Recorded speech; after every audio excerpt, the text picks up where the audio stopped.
Hello, student of higher secondary first year.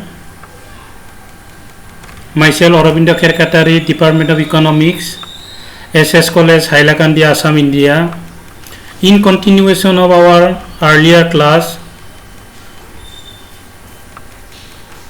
we are discussing introductory microeconomics, Group A of Economics. Unit 1 Introduction, and we shall discuss today on production possibility curve, PPC, opportunity cost, meaning and definitions of microeconomics, nature and scope of microeconomics, significance of microeconomics, limitations of microeconomics. Production possibility curve, PPC. Production possibility curve is a graphic representation which shows alternative production possibilities with given resources and techniques of production. So production possibility curve, it is a graphical representation of alternative production possibilities where resources and techniques of productions are given. Different possibilities of production with given resources and techniques of production. According to Samuelson, production possibility curve is that curve which represents maximum amount of pairs of goods or services. Maximum amount of pairs of goods and services that can be produced with an economy's given resources and technique, assuming that all resources are fully employed. There is no resources which remains idle, all are employed. Production possibility schedule. Suppose that an economy decides to produce only two goods, that is wheat and cloth, with its available resources and given technology. If all the given resources are employed for the production of wheat, it is supposed that 15,000 quintals of wheat are produced. Here we are using all the given resources for the production of wheat only. On the other hand, if all resources are devoted to the production of cloth, 5,000 meters of cloths are made. So here we are using the given resources and technology for the production of cloth only. In between, there will be many other production possibilities such as B, C, D and E as shown in the table 1. So in the table 1, in between 5,000 of cloth production and 15,000 of wheat production, we are having B, C, D and E production possibilities, and these are shown in table number 1. Table number 1, production possibility schedule. In the first column, we are putting the various production possibilities, that is A, B, C, D, E, F. In our second column, we are showing the production of cloths in 1,000 meters. 0, 1, 2, 3, 4, 5. That is cloth production is increasing, and all are measured in 1,000 meters. In the third column, we are showing the production of wheat in 1000 quintal, 15, 14, 12, 9, 5, 0. It means decreasing. Cloth is increasing. On the other hand, wheat production is shown decreasing. The table shows that as we increase the production of cloth, which is shown in column number 2, cloth production, production of wheat falls. In the third column, the production of wheat falls because there are limited resources in the economy. It means resources are transferred to the production of cloth by withdrawing them from wheat production. So to increase the production of cloth, we are transferring the resources from the production of wheat to the production of cloth. That is why this curve is called transformation curve. One commodity is transformed into the other, not by physically, but by transferring resources. By transferring resources from one production to another, we have transformed one commodity into other. So here we are increasing the production of cloth by means of decreasing the production of wheat. To increase the production of cloth, we are transferring the resources engaged in wheat production to cloth production because there is limited resources or resources are given and technology are also given. Diagrammatic representation. In the diagram, OX axis, that is OX horizontal axis, represents the production of cloth in 1000 meters, and OY axis, that is the vertical portion, represent the production of wheat in 1000 quintals. The first production possibility is 15,000 quintal of wheat and no cloth. Similarly, B, C, D and E represent different combination of wheat and cloth.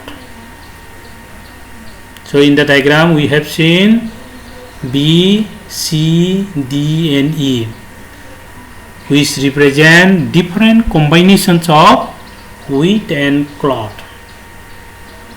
Point F represents production possibility of 5,000 meters of cloth and no wheat. By combining all these points, that is A, B, C, D, E, F, we get curve AF. It is production possibility curve or PPC or transformation curve. So by combining A point, B point, C point, D point, E point and F point, we are having a curve. This curve is known as production possibility curve or transformation curve. Any point chosen on AF curve, that is production possibility curve, will mean fuller utilization of resources. All the point A, B, C, D, E, F mean fuller utilization of resources, and below this curve will mean inefficient use of resources. For example, point K in the figure will mean inefficient use of resources because it is lying below the production possibility curve.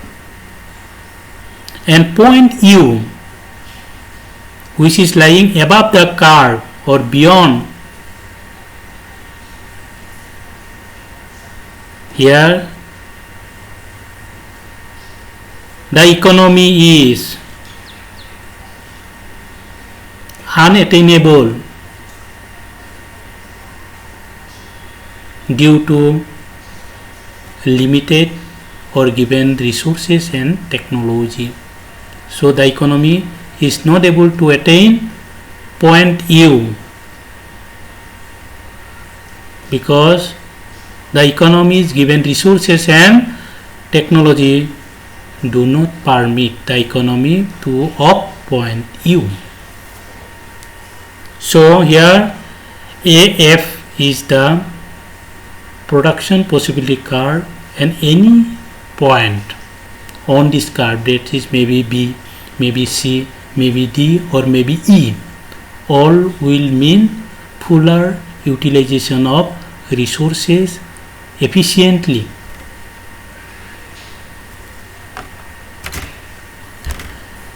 The next topic is opportunity cost.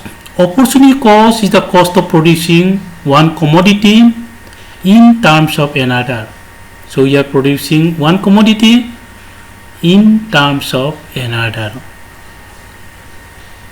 In other words, opportunity cost is an alternative cost as what has sacrificed to have more of certain thing. It is the alternative cost for having one more certain things. It is a sacrificed cost, sacrificed production. So opportunity cost refers to the value of a factor in its next best alternative use. It is the value of factor in its next best alternative use. Such a cost concept is more useful in decision making of a firm. So it is very useful, very meaningful in the decision making of a firm. Let us have an example. If a person spends an amount on the purchase of motorbike, a person spends an amount on the purchase of motorbike by postponing the purchase of laptop. He has postponed the purchase of laptop and has purchased motorbike. So here the sacrifice of laptop, he has sacrificed laptop, is the opportunity cost of motorbike.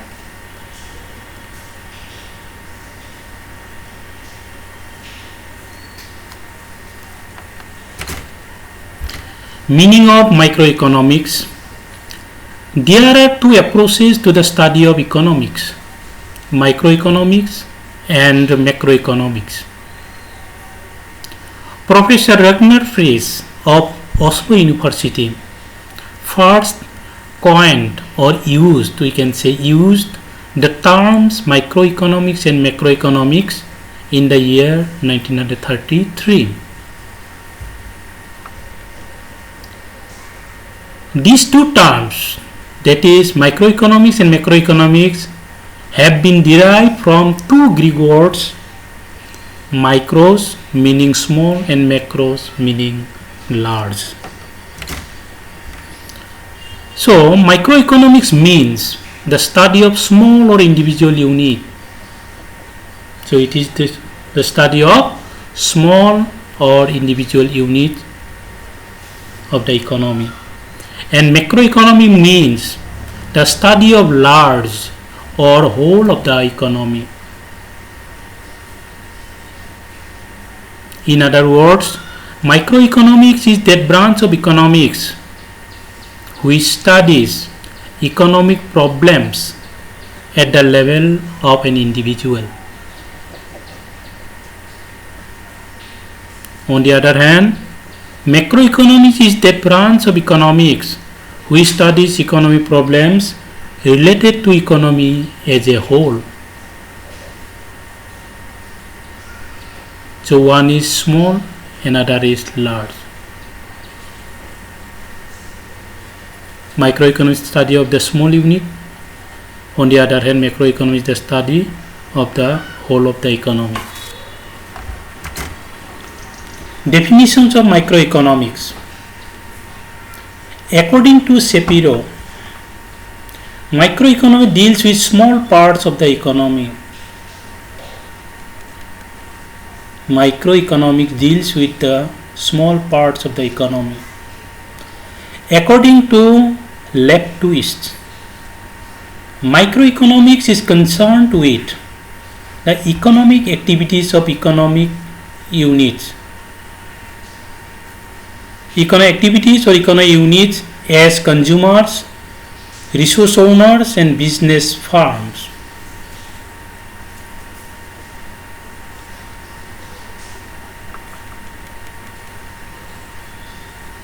According to Boulding, microeconomics is the study of particular firm, particular household, individual price, wage, income, industry and particular commodity. So according to Boulding, microeconomics is the study of particular firm, particular household, individual price, wage, income, industry and particular commodity.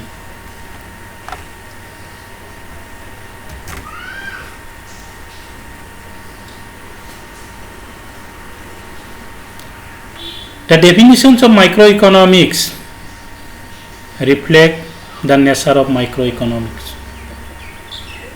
Number one, microeconomics deals with the individual or small unit of the whole economy.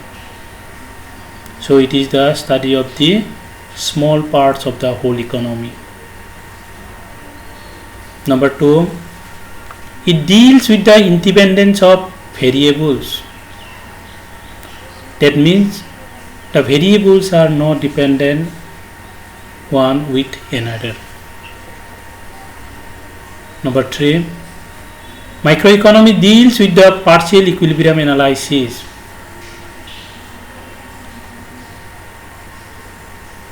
So it deals of a market assuming the other market constant. Scope of microeconomics. The areas of the study of microeconomics are: number one, theory of demand. Microeconomics is a detailed study of demand theory. So in microeconomics, we study the demand theory. It uses various approaches like cardinal utility approach and indifference curve approach to study consumer behavior. Cardinal utility approach deals with the measurement of the utility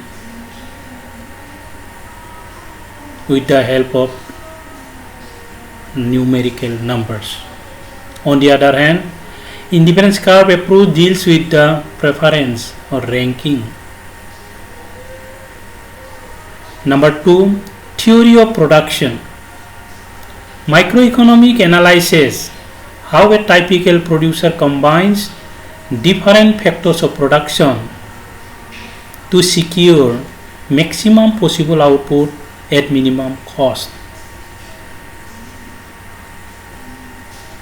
That means maximization of profit or output. Number three, theory of product pricing. It helps in price determination. That is, microeconomics helps in price determination of a particular product under various markets such as perfect competition, monopoly, monopolistic competition, etc. So, under microeconomics, we can study the determination of a particular prices products prices. Number 4, theory of factor pricing. We all know there are 4 factors of production: land, labor, capital, and organization or enterprise. So here microeconomics includes prices of different factors of production such as land. For land we pay rent, labor, for labor we pay wage, capital we pay interest, and enterprise relates to profit. So factor pricing is another subject matter of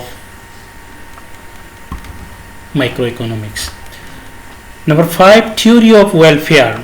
Microeconomics is concerned with the welfare of individual, consumer, producer, and workers.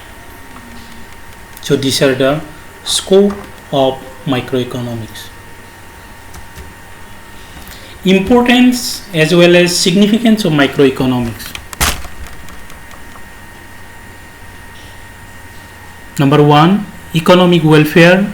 Microeconomic lays those conditions under which consumer, producer, and worker can maximize their satisfaction. Number 2, formulation of economic policies. The analysis techniques studies consumer behavior in various situations. Different situations, the consumer behaviors are studied. This knowledge helps in formulation of business policies. Number 3, product and factor pricing. Microeconomics helps in determination of prices of product and factors under different conditions.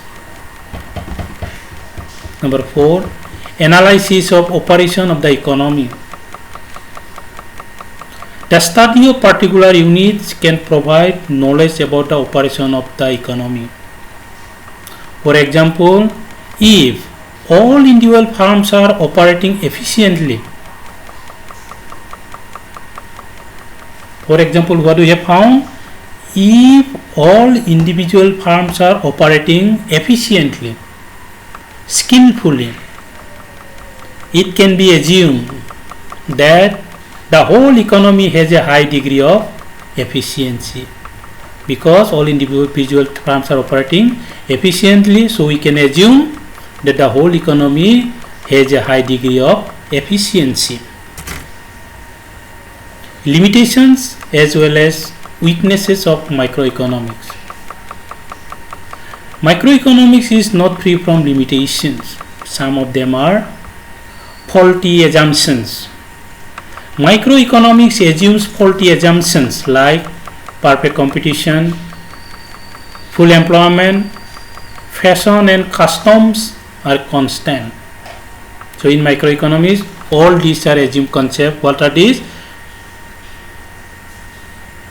What we assume in microeconomics: perfect competition, full employment, fashion, and customs as constant.